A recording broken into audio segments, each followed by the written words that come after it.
અમદાવાદ શહેરના ઈસનપુર વિસ્તારમાં રહેતો ભેજાબાજ રાજેશ ત્રિવેદી રાજ્યમાં બનતા ગુનાઓ અંગે ટીવીમાં પ્રસારિત થયેલા ક્રાઇમને લગતા એપિસોડ જોઈને પોલીસ સ્ટેશનમાંથી પોતાની વકીલ તરીકેની ઓળખ આપી આરોપીઓની માહિતી મેળવ્યા બાદ આરોપીના સગા સંબંધીને ફોન કરીને જેલર તરીકે ઓળખ આપતો હતો, જેમાં આરોપીની પત્નીને ફોન કરી તેના પાસેથી જેલમાં સુવિધાના નામે 15,000 ઉલેચવામાં આવ્યા હતા. અલગ અલગ સુવિધાઓ અપાવવાના બહાને આરોપી ઓનલાઈન પૈસા બેંક ખાતામાં ટ્રાન્સફર કરાવતો હતો.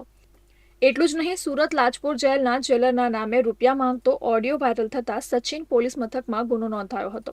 ત્યારે અમદાવાદ એલસીબી પોલીસે બાતમીના આધારે રાજેશ ત્રિવેદીને ઝડપી પાડ્યો હતો. પોલીસે આરોપી પાસેથી અલગ અલગ 6 જેટલા મોબાઈલ ફોન તેમજ બેંકના એટીએમ સહિતનો મુદ્દામાલ જપ્ત કર્યો છે. આ સાથે જ અમદાવાદ એલસીબી પોલીસે આરોપીને સુરત પોલીસને સોંપવા તજવીજ હાથ ધરી છે. આરોપીનું નામ છે રાજેશભાઈ નરેન્દ્રભાઈ ત્રિવેદી કરીને એનું નામ છે. એ મૂળ સુરેન્દ્રનગરનો રહેવાસી છે, પણ હાલ ઈસનપુર અમદાવાદ ખાતે રહે છે. આ આરોપીની ત્યાંથી કબજો લઈ અને સચિન પોલીસ સ્ટેશનના ગુનાના કામે એની ધરપકડ કરવામાં આવેલી છે.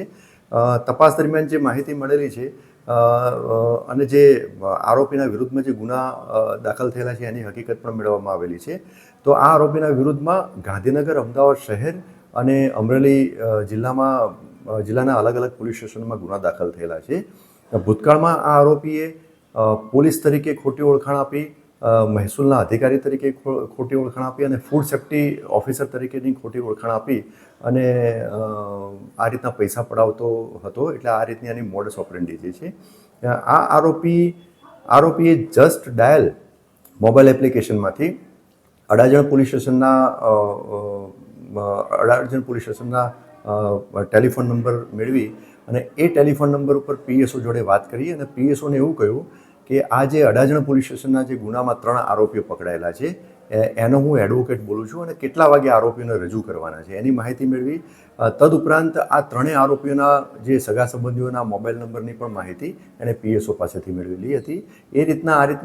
એ પ્રકારે આ માહિતી મેળવી અને એમણે જે આરોપીઓના સગા સંબંધીઓને ફોન કરી અને પૈસાની માગણી કરેલી હતી. હાલમાં ગુનાની તપાસ ચાલુ છે.